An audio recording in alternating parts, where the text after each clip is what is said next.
ომის დამნაშავე პუტინის მოკავშირე ივანიშვილმა არჩევნები გააყალბა. ეს განცხადება დონალდ ტრამპის თანაგუნდელმა გავლენიანი მედია მაუწყებლიდან პირდაპირ ეთერში გააკეთა. Fox News-ზე ჯო ვილსონმა ბიძინა ივანიშვილი პუტინთან, ჩინეთის კომუნისტურ პარტიასთან და თეირანის რეჟიმთან თანამშრომლობაში ამხილა. მეგობარი აქტის ავტორი ყველაფერს საკუთარ სახელს არქმევს. ის ამავე ინტერვიუში რეჟიმს აფრთხილებს, რომ დონალდ ტრამპი გაყალბებულ არჩევნებს არ შეეგუება. საქართველოში არჩევნები გაყალბდა. დონალდ ტრამპს არ მოსწონს გაყალბებული არჩევნები. სალომე ზურაბიშვილი მართლაც საქართველოს პრეზიდენტი იყო, მაგრამ სამწუხაროდ იგი პუტინის მარიონეტით ჩაანაცვლეს. ჩვენ გვაქვს სიტუაცია, სადაც ომის დამნაშავე პუტინი თანამშრომლობს ჩინეთის კომუნისტურ პარტიასთან, თეირანის რეჟიმთან და ყველა მათგანი ერთად მუშაობს ივანიშვილთან, რომელიც მილიარდერია და საქართველოში არჩევნები გააყალბა. მეგობარი აქტით გათვალისწინებული სანქციები გამკაცრდა. ახალი რედაქციის მიხედვით, დოკუმენტში აღარ იძებნება ჩანაწერი ვიზა ლიბერალიზაციისა და სამხედრო დახმარების შესახებ. სანქციები კი გარდა რეჟიმის ლიდერებისა, ასევე გავრცელდება მინისტრებზე, დეპუტატებზე, ოლიგარქის გარემოცვასა და ოჯახის წევრებზეც. ამერიკის ხმის ჟურნალისტი განმარტავს, რომ მეგობარი აქტის ავტორები ქართულ ოცნებას ჯერ კიდევ მაისში მოუწოდებდნენ რუსული კანონის ამოქმედებაზე უარი ეთქვა. თუმცა ოქტომბრის არჩევნების შემდეგ ივანიშვილის რეჟიმმა მოლაპარაკების ყველა გზა მოიჭრა. ამერიკამ დაინახა, რომ ქართული ოცნება ღიად პრორუსული ძალაა. ვიმსაუბრობდით თაფლაკვერასა და წკეპლის ასპექტებზე ამ კანონპროექტში. თაფლაკვერის ასპექტები გარკვეულწილად ამოღებული იქნა. იმდენად ღია და იმდენად დადებითი იყო იმ შემთხვევაში, თუ ქართული ოცნება თუ საქართველოს მთავრობა მაისში დააკმაყოფილებდა ზოგიერთ მოთხოვნას. ტექსტი ძალიან ბევრ სივრცეს ტოვებს იმისთვის, რომ მოხდეს თქვათ გადახედვა ან რაღაცა ჩარჩოებში მოექცეს ამერიკის ურთიერთობა თანამშრომლობა საქართველოსთან. უმკაცრესი სანქციებისთვის მუშაობა აქტიურ ფაზაშია. ჯო ვილსონი საქართველოს შესახებ სასაუბროდ ეროვნული უსაფრთხოების საკითხებში ტრამპის მომავალ მრჩეველს შეხვდა. ეს ფაქტი პოლიტიკოსებისთვის დასტურია, რომ ტრამპის ადმინისტრაცია ივანიშვილის რეჟიმისთვის სანქციების სახით უმძიმეს განსაცდელს ამზადებს.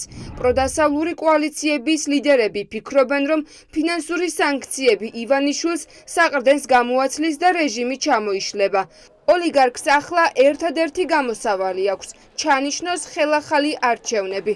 კონგრესი მიიღებს ამ აქტს და ამ აქტს ეკრება ძალიან დიდი გავლენა ქართული ოცნების არალეგიტიმური რეჟიმის სრულ და საბოლოო ჩამომსხვრევასა და დასამარებაზე. ჯო ვილსონი, რომელიც არის მეგობარი აქტის ინიციატორი, რომელიც ითვალისწინებდა სანქციებს ივანიშვილის წინააღმდეგ, რეინიცირებას ახდენს ამ აქტის და ხდება იქ სანქციების გაფართოვება ასევე ივანიშვილის ოჯახის წევრებზე. ნებისმიერი თქვათ თანხა, რომლითაც ის ზარალდება ამ სანქციებიდან გამომდინარე, რა თქმა უნდა, ეს არის მისთვის კატასტროფა. ერთადერთი გამოსავალი მისთვის არის თქვას არჩევნების თარიღი.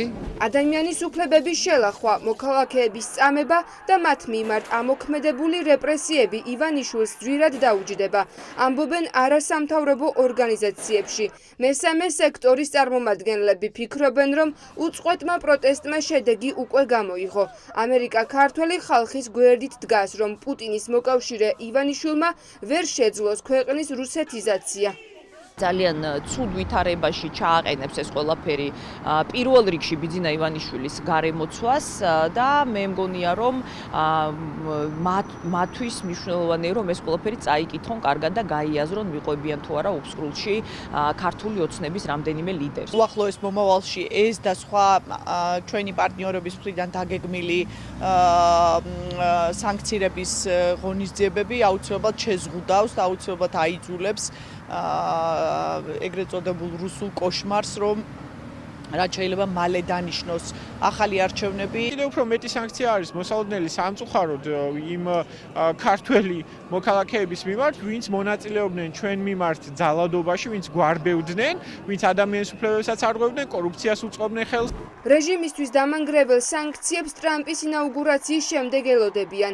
20 იანვარს შეერთებული შტატებისკენ მთელი მსოფლიოს ყურადღება იქნება მიპყრობილი და ამ ისტორიული პროცესის მონაწილე იქნება სალომე ზურაბიშვილი. შეერთებული შტატების 47 პრეზიდენტის მეორე ვადით გამწესების ცერემონიას ქართული ოცნება შორიდან დააკვირდება. ისინი ღონისძიებაზე არავინ დაპატიჟა. ვართ შუამავალ პერიოდში, რომელიც ბაიდენმა რაც შეეძლო ის აიღო, გააკეთა და მოდის ახლა მეორე ტალღათა სანქციების და ველოდოთ რა გადაწყვეტილება იქნება მიღებული ტრამპის მიერ. მოწვეული არის პირადად როგორც ჩვენი ლეგიტიმური პრეზიდენტი და აძლევს ბევრს სიადვილეს, რომ კონდეს პირდაპირი კონტაქტი პრეზიდენტთან, ტრამპთან. ახალი კვირიდან სავარაუდოდ ცნობილი გახდება მეგობარი აქტით გათვალისწინებული სანქციების ბედიც. არსებული ინფორმაციით, კონგრესის მორიგ სხდომაზე ჯო ვილსონი საქართველოს შესახებ განსახილველ საკითხს კიდევ ერთხელ დააყენებს. იგეგმება ქართული კოშმარის არაღიარების დოკუმენტის წარდგენაც. ამით კი ამერიკა ივანიშვილის რეჟიმის არალეგიტიმურობას ოფიციალურად დაადასტურებს.